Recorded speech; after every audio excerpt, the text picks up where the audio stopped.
Hello, welcome along to episode 313 of Adventures in Pop. My name is Simon Jacobs, and you are very welcome indeed. In this episode, I want to talk about a brand new song. I haven't done this for a little while.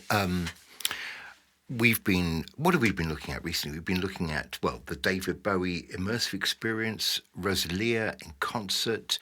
We've had a few songs that have missed going on albums because, for whatever reason, they're not quite good enough. That's my Songs That Go Wrong series, which obviously is endless. I mean, it could go on for literally forever. So I thought maybe it's time to give you a little taster of the kind of things that I'm working on that are brand new now, because as I've mentioned, I think a few times, when I write a new song and I'm sort of thinking, oh, that's good, maybe I'll release that sometime, and it goes on the list, it goes on the shelf and waits its turn. Sometimes that wait is a really long time, and it depends kind of where I am in terms of releasing tracks. So last year, I'm doing a little recap here, but I'll keep it very brief. Last year, I basically released 2 albums. And part of the reason for that was to kind of, get back on top of songs that were sitting around here. Because if you've written a song and you want to release it, and yet it goes into a queue and takes 18 months, 2 years, 3 years even sometimes to kind of get out there, by the time it does, well, the stuff that you're writing is probably quite evolved from the stuff that you're releasing. And also, I think the other thing is a bit kind of human nature, really, which is you are quite likely over that period of time before you've released it to get a bit bored of it. And therefore, by the time it comes to releasing it, you sometimes won't release it because you've decided that you've got some better stuff. Now, that's great. That's a good kind of quality control measure to make sure that you're only releasing, your best material, which of course is what you should be doing. But on the other hand, you might have some pretty good things that only miss out because you've just left them around for too long. You've lost interest.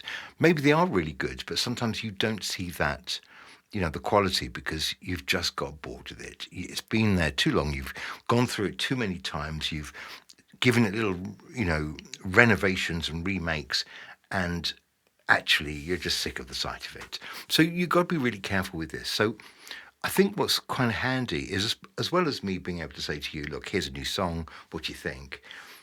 It gives you the opportunity, as I say, to see what kind of stuff, or hear rather, what kind of stuff I am writing now, which may not see the light of day for some time into the future. Now, I am releasing singles at the moment from my 9th album. I know it sounds a bit weird. 9th album called Anthemic. I've released the 2nd single a couple of weeks ago. It's doing pretty well. Go and take a listen. It's called Second Chance. Or the one that came before that, which is called Could Have Been the One. But those are the 2 first singles to come from this next album called Anthemic. That album is ready and has been ready for a couple of months. So in the meantime, it's giving me time, of course, to put together, a whole load of songs that would then make up the 10th album, whatever that's going to be. Now, at this stage, because I know I've still got quite a lot of time left going through these singles from Anthemic, I know that I've got time to, write more stuff, basically. I've got time to write stuff, reject stuff, because probably you need to be rejecting more than you're putting through, if you see what I mean.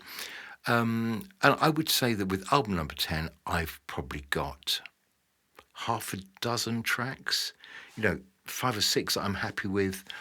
The one I'm going to play you is one that is kind of on the edge of that. It could well be on the next album. It might miss out. It might end up being a song that goes wrong. But at the moment, I'm enjoying it. And it's called I'm Not Sorry. I'll talk a little bit about that in just a moment and play it to you and share a little simple lyrics video with you.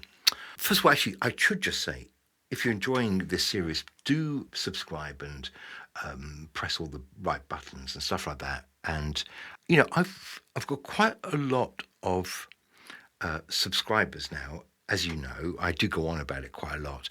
But interestingly, I don't have any sponsors. I am still a one-man band. I don't have a team, don't have sponsors. It's just me. So, anytime you want to subscribe, you are so welcome, and it means a lot. It's very nice. That's kind of why I keep going. So, thank you. Thank you, thank you. Okay, so I've got this new song called "I'm Not Sorry." What's it about? Well, okay, in a way, the theme of it is really simple, and I think sometimes those are the ones that work best because you're basically saying one thing, and you're just finding different ways to say that one thing. And in this song, I'm saying whatever it is that has gone on, whatever it is that I've done, I'm not sorry. And I'm not even going to pretend to be sorry. It's one of those kind of songs. It's a defiant, don't care what you think, don't care if you hate me. It's one of those kind of tracks. And I think it came about because you probably feel the same way. I'm not saying this is spectacularly novel, but I'm really tired of people apologizing for things, really giving me or giving us, sometimes talking about us, the nation, or giving me in person, a really heartfelt and sincere apology, and then they just carry on doing the thing that they've just apologized for. I think that happens a lot. So people have got very good at apologising with all their sincerity, and not really, though, intending to do anything at all different and just carrying on as before. So I thought, in a way, it's much more honest to say that you're not sorry. I'm not sorry. I absolutely am not sorry. Just in case you thought I might get sorry, I'm not. And I kind of enjoyed writing it because it's as I quite often like to kind of go to. It's the other side of the story. It's the underside. It's the underbelly of honesty. Here is me being actually spectacularly honest, really honest, and saying, "Don't care what you think. I am not sorry. So don't even make me try and apologise." And as I say, fun to write. One of the bits I like is, well, it's all in the chorus. I'm not sorry. I'm not going to apologise, etc., etc. You need to get it into your head. I stand by every word I said, and I'm not sorry. And then there's this throwaway line at the end of the chorus, and comes right at the end of the whole song, which is, "I'm not sorry, not even a little bit."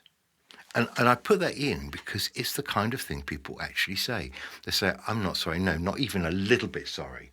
When people are really angry, and they want to really emphasize how unsorry they are, it's the kind of thing that people would just come out with. It's almost a nonsense, isn't it? "I'm not even a little bit sorry, not even a little bit." And I just quite like that. I quite like when you can put a colloquialism in, verbatim. In other words, you can just take what you hear from people talking on the bus, stick it in your song.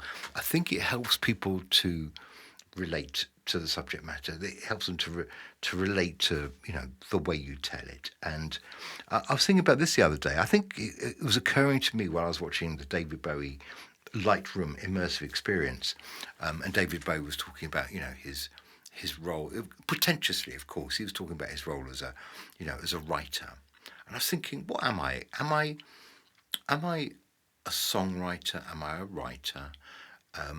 And in the end, I thought, actually, what I am is I'm a storyteller. I think talking to you, Adventures in Pop, that's just a whole bunch of stories. And when I say just a whole bunch of stories, I actually think stories make the world go round. I think they're really important. They're vital to us. So doing this is a bunch of stories. And of course, writing songs. The songs might be the medium, the vehicle to get my stories across. But basically, all my songs, and probably all of your songs and everybody else's songs, they are a glimpse into a different world, into my world, into your world, and they're stories. Sometimes I'm the main character in the story, sometimes I'm not. Sometimes they're based on autobiographical truth. Very often they're just fiction, and they're just made up stuff that is making a point I want to make, or just telling a story I want to tell. So That's it. So, as I say, I'm going to share with you this track. It's brand new. It's called I'm Not Sorry. When I say brand new, by the way, I say it was written probably towards the end of 25. So it's within the last 5-6 months, at which point I was, already beginning to put songs aside for this album number 10, whatever it's going to be. And I should say at this stage that I have no idea what the theme of album 10 is going to be, what kind of songs I'm going to favour over what other songs, depending on whether I think, I've got a substantial stack of songs that have a coherence with them. I haven't got to that point at all. I don't know what I'm calling it. I don't know what the cover should look like. None of that. So in a way, that just leaves me free to do stuff, and I'm trying to be a little bit more experimental, trying to find some different ways into the writing, different musical styles, etc. Otherwise I could, bore myself, or at the worst, I suppose, it's just stop developing. You just stay very static, and I think that gets boring for everybody. And I think we know when our favourite artists have just kind of got stuck and are not moving forward. It's not great. And so I think it's you've got to work hard at the getting out of your comfort zone thing.